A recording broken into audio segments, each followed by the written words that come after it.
Ryan, to me, values and self esteem have a lot in common with each other because if you're not upholding the values that you hold sacred, your self esteem is going to go through the toilet. And you wrote something powerful. You said your self esteem creates the lens you view the world through. I wanted to ask, what does that mean in practice and how does someone strengthen that lens?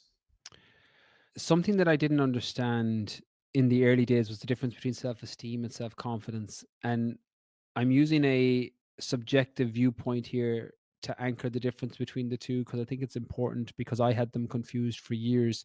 Self-confidence is normally either repeatedly keeping promises to yourself or a domain dependent knowledge that I'm confident to do this thing. I've ran a marathon once. I'm confident I could do it again if I trained for it.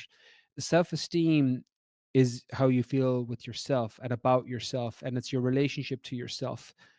And the way you view the world and the lens in which you view the world, that everything is a perspective and an experience that we paint on it.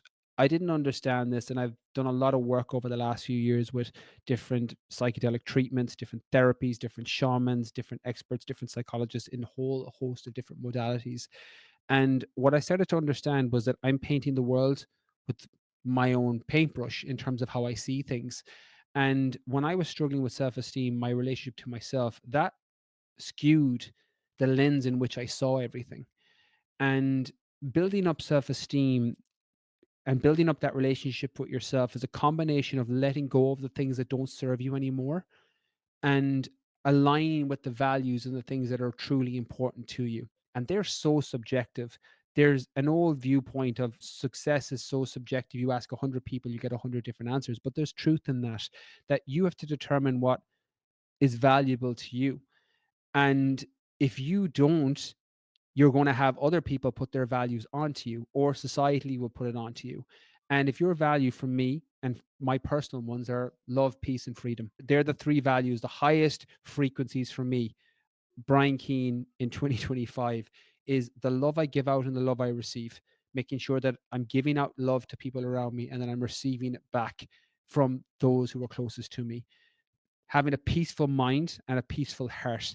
For so long, that type A mental chatter and never switching off, that ADHD brain, which is a superpower as an entrepreneur if you can get it under control, because it means you'll get a lot of things done.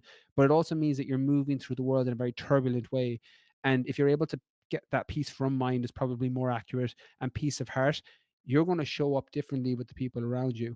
And then the freedom to choose to be around the people you want to be around, to do the things you want to do, have the conversations with the people you want to have conversations with, and living life on your terms, for the lack of a better cliche.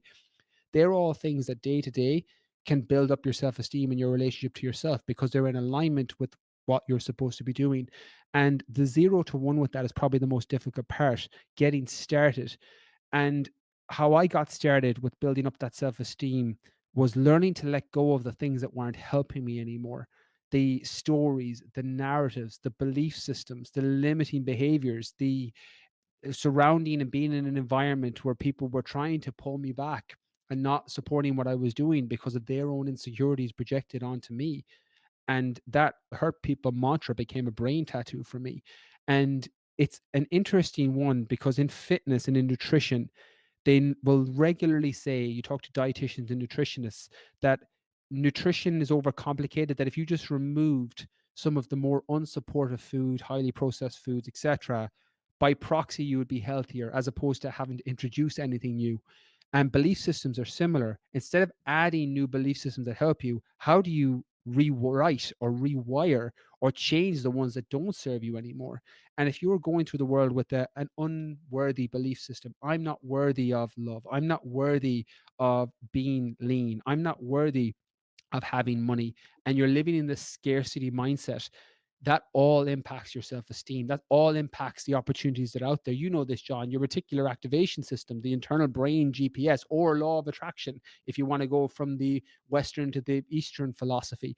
Both systems are the same. One is the brain and the cognitive neuroscience. The other is Eastern tradition, that the law of attraction, that we vibrate at a certain frequency. And if we can raise our frequency, everything will come towards us.